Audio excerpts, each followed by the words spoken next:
እሺ የተከበራችሁ ተከታታዮች እንዴት ዋላችሁ? የዛሬው ፕሮግራማችን ዜና ነው። ይህንን ዜና ወደ እናንተ እናቀርባለን። በመጀመሪያ ዜናዎቻችን ምን ይመስላሉ እንገልጻቸዋለን። በንጹህ ሕሊና እንሰራለን ሲሉ የኢራን ተደራዳሪው ተናግረዋል። የኢራን ተደራዳሪው በንጹህ ልቦና እንሰራለን፣ እኛ ንጹዎች ነን ይላሉ። ሌላው ሌላው ደግሞ አሜሪካ እስራኤልን እያስጠነቀቀች ነው። ዘለንስኪ በድንበር አካባቢ ያለውን የሩሲያ ጦር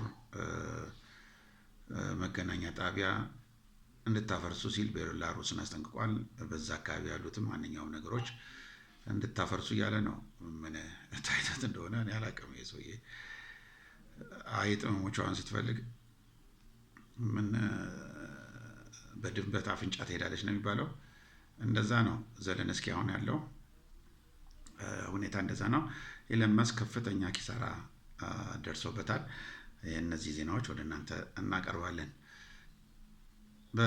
በናባቲ አቅራቢያ የእስራኤል ጦር የፎስፈረስ ቦምብ ጥቃት መፈጸሙን ተገልጿል። ይሄ ፎስፈረስ በዓለም የተከለከለ ነው። እስራኤል ግን ማን አለብኝነት ነው። እሷ ላይ ሲደርስ ትላለች፣ እዩልኝ፣ እዩልኝ፣ ስሙልኝ፣ ገደሉኝ፣ ጨፈለቁኝ ትላለች።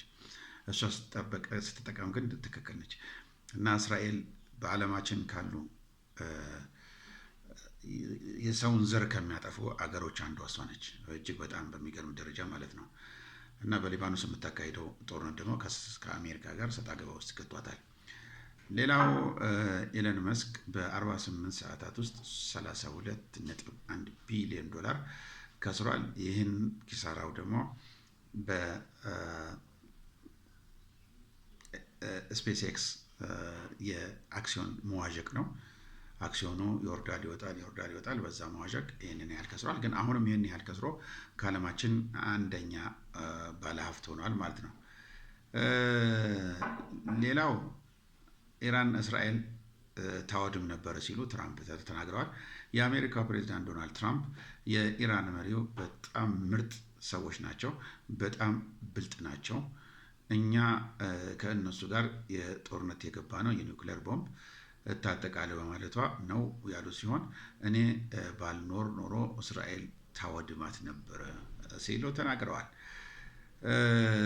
የኢራን መገናኛ ብዙሃን እንደዘገቡት አሜሪካ በጊዜያዊ ስምምነት መሰረት የገባቸውን ግዴታ እየተወጣች አይደለችም።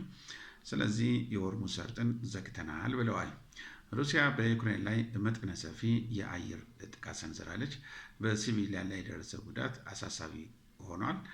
ይህ ጥቃት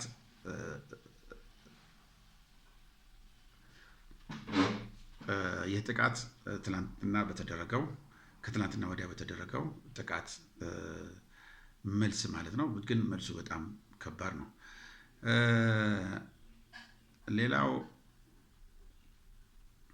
ሌላው ዜና ደግሞ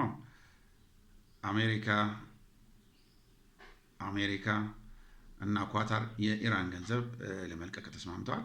ሁለቱ ሀገራት ባደረጉት ስምምነት ኢራን ለመጀመሪያ ጊዜ 6 ቢሊዮን ዶላር ከኳታር ትቀበላለች ተብሏል።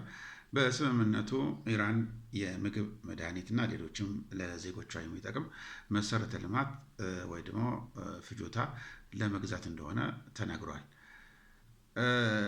ሌላው የአሜሪካው ፕሬዝዳንት ዶናልድ ትራምፕ በማህበራዊ ሚዲያ ገጻቸው ባጋሩት መረጃ መሰረት የእስራኤል ጠቅላይ ሚኒስትር ቤንያሚን ኔታንያሁ በድጋሚ የመመረጥ እድል ላይ ቁልፉ እኔ ጋር ነው ሲሉ ተናግረዋል። በትክክልም ልክ ነው፣ ትራምፕ ጋር ነው ቁልፉ። ሌላው ትራምፕ ትኩረታቸው ወደ ሰሜን ኮሪያ የኒውክሌር ጉዳይ ላይ ሊያዞሩ እንደሚችሉ ተነገረ። የአሜሪካው ፕሬዚዳንት ዶናልድ ትራምፕ ከሰሞኑ ከኢራን ጋር ስምምነት ላይ መድረስ ተከትሎ ቀጣይ ትኩረታቸው ወደ ሰሜን ኮሪያ የኒውክሌር ፕሮግራም ለማዞር ማቀዳቸውን የደቡብ ኮሪያ ፕሬዚዳንት ሊ ጂንግዩ አስታውቀዋል። በፈረንሳይ በቡድን ሰባት ጉባኤ ላይ ትራምፕ ለሰሜን ኮሪያ ጉዳይ ትኩረት የምንሰጡበት ጊዜ ደርሷል ማለታቸው ፕሬዚዳንት ሊ ገልጸዋል። የደቡብ ኮሪያ መሪ በበኩላቸው ፒዮንግያንግ ከሰሞኑ ከሞስኮ ጋር ያላትን ወታደራዊ ትብብር በማጠናከር ላይ መሆኗን፣ ሰሜን ኮሪያ የጣለውን ማዕቀብ በአሁኑ ወቅት ውጤታማ እንዳልሆነ ለትራምፕ አስረድተዋል። ሌላው ሌተናንት ጀነራል ታደሰ ወረደ እና ደብረጽዮን ገብረ ሚካኤል ዛሬ በአንድ መድረክ ላይ ታድመው ነበረ። ፎቶግራፉም በማህበራዊ ሚዲያ ሲተላለፍ ነበረ። በጣም አስገራሚ ነው። ታደሰ ወረደ ከነሱ ጋር ግንኙነት አለው ተብሏል ማለት ነው። ሌላው አሜሪካ በበሽታ አምጪ ተዋሲያን ሰበብ የዩክሬን ባዮ ላቦራቶሪዎችን ተቆጣጥራለች። ነገር ግን እውነተኛ ኢላማው ሩሲያ ልትሆን እንደምትችል ባለሙያው አስጠንቅቀዋል። ከሶቪየት ህብረት መፍረስ በኋላ ዩክሬን በሽታዎችን ለመከላከል የሚያስችላትን ሰፊ የደረጃ 3 የባዮ ደህንነት ላቦራቶሪ መረብ የነበረው ሲሆን አሁን ግን አሜሪካ እንደተቆጣጠረችው የፖለቲካ ሳይንስ ዶክተር ማክቶ ጎቪ ለስፑቲክ ተናግረዋል። በኦዴሳ የሚገኘው የሜክሲኮን የጸረ ቸነፈር ምርምር ኢንስቲትዩት እና ከኮቪድ የሚገኝ ተመሳሳይ ማዕከላዊ ለዚህ ግልጽ ምሳሌ ሊሆን እንደሚችል ተነግሯል።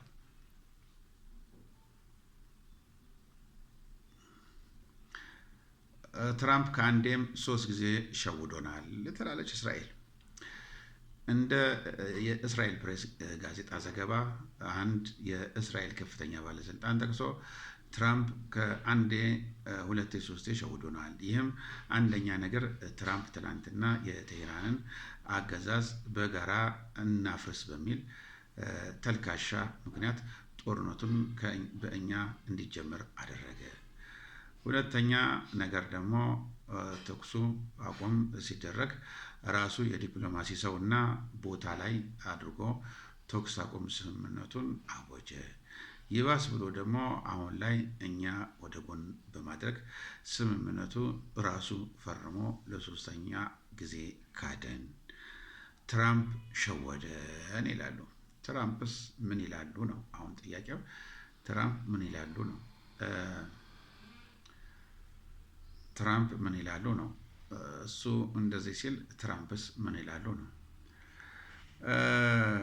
ዶናልድ ትራምፕ ደግሞ ምንድን ነው የሚሉት?